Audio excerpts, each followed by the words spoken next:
In this video, I'm gonna tell you what not to do in BigPicture resource module, as it may get you into a bit of a trouble. This video is part of our efforts to provide the best possible training around Jira, Confluence and whole Atlassian ecosystem.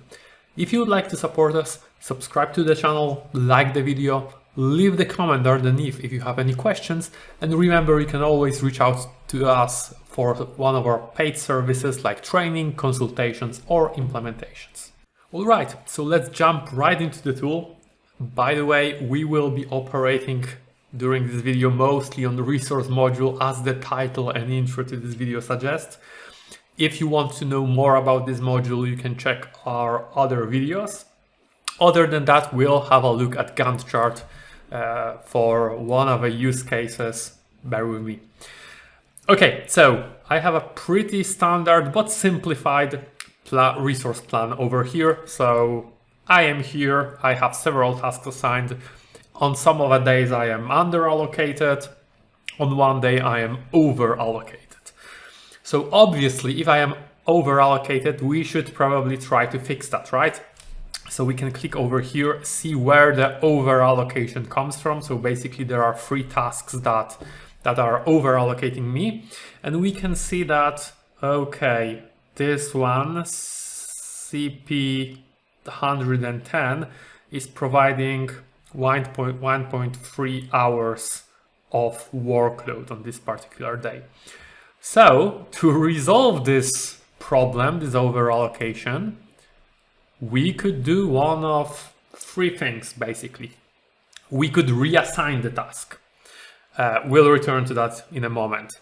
But very often it is not possible. I have to deliver this particular task because all the other people are either also close to being over allocated, or just it is me that have the skills to deliver this task. So other than that, I could either make this task longer so that the estimate that we have on this task is spread among more number of days, so that the value contributed that this task contributes for each day would be lower. Or I could just move the task one day into the future so that it doesn't overlap this task, CP 108, and then basically I will be yellow over here. So I could just move it, but I shouldn't do this from over here, and this is the point of this video. I shouldn't move tasks on the timeline without any hesitation in the resource module. Why is that? This is mostly because in the resource module we do not see dependencies.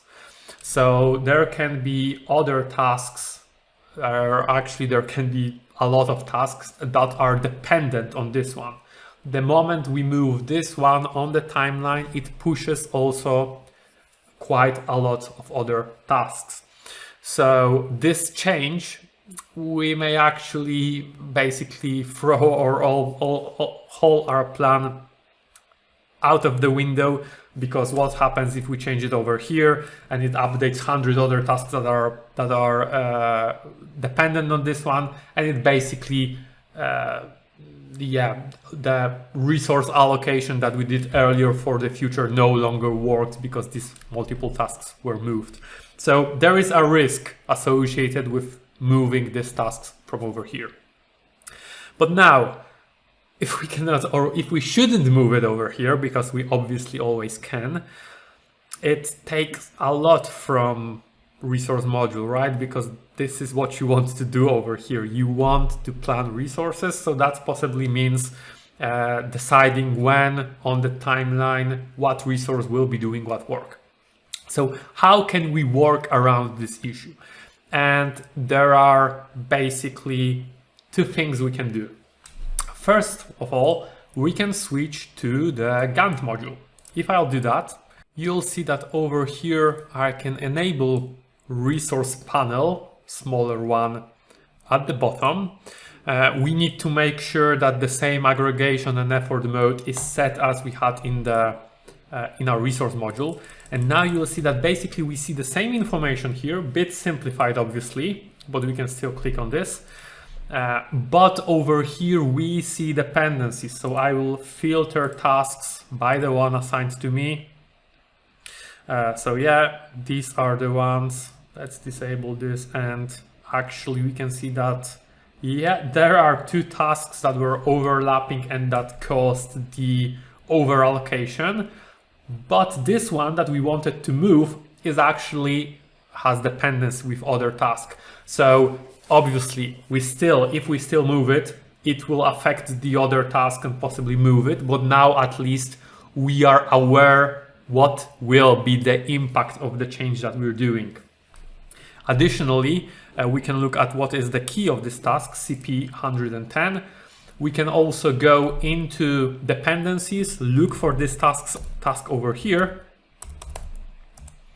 and we'll get clear information what is the following task. We can focus on target. This is very helpful if you have situation where this dependency is not as clearly visible as here. Sometimes the tasks that are dependent on the one that we are interested in are way lower in our plan, right? So this plan is pretty simple, but you could have hundreds of tasks and it wouldn't be that easy to find it. So this is one way to approach it.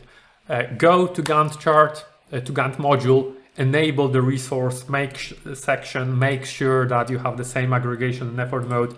And over here, you can start playing around, looking for what will be updated if you move your task around. The other way that we can approach this problem is we can just operate in one of the scenarios. So again, we had video about scenario modes. Let's quickly create a new scenario.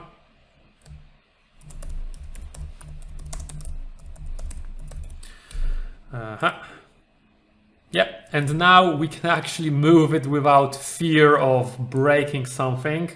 Well, we could move it obviously if, yeah, we can. You can see that this task was actually moved, but because we are in scenario mode, we didn't really change underlying Jira issue. We just did that on our plan, so we can easily revert it. We can see over here what other tasks were impacted. So we modified just 110, but we can see that 112 was also impacted. If there will be more tasks impacted, we will see them here. And obviously also the element representing our project was impacted. If we are okay with these changes, we can merge it to live so that this change will be reflected on our Jira issues. If not, we can just cancel it and try to play around and do other changes to our tasks. And obviously all of this refers to two situations, both when we just try to move the task around and also when we try to make it shorter or longer, because both of these things can impact other tasks due to dependencies. Another thing that I would advise you to look out for when playing around with data in a resource module is reassigning the task. So I will reassign one of the tasks first over here. So I will say that this task, it should be done by Tom. Okay, so there are two ways to reassign, and I would advise you to use the one that I just did. So click on the task and just pick the new assignee. Obviously you can use the feature that will suggest you the assignee, but pick it from over here. Sadly, this works just for assignee, not for the team yet. You cannot reassign the team from over here. I know that BigPicture team has it in their backlog, so I hope it will appear soon. Why use this one? Because second option may seem a bit more intuitive. You can just grab the task and drag it to the other person, right? It's very easy. So why not do that? You can, but you need to be careful with that. I've seen very often with our customers that if someone is not used to that, by mistake, when they are moving the task between persons, they are also moving it on the timeline. So now the CP analysis starts on 18th. Let's say that I wanted to start on 19th, or let's look at the requirements gathering. It starts on 20th. I reassign it, and if I will not drop it within the 20th, but bit more to the 19th, it will actually move on the timeline, right? So this exactly the same problems that we had with normal moving of the issue, it may affect a lot of other issues. You can of course still keep on drag and dropping. You just need to make sure that the beginning of the task, of the bar representing tasks, fall within the day of 20th for it not to move. But still I find it more error prone, and it's just better and easier to click on this and reassign the tasks from over here, especially if you have a lot of resources and you would have to drag and scroll through multiple, maybe dozens of people to reassign it to the proper person. I find that clicking over here, reassigning, is both more convenient and safer. Okay, that will be it for this video.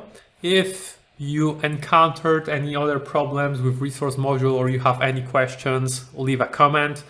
You can always reach out to us if you would like to know what are the other best practices, or if you would like to know how to set up big picture boxes and resource planning for exactly your needs. Other than that, thanks for today, and hear you in the next video.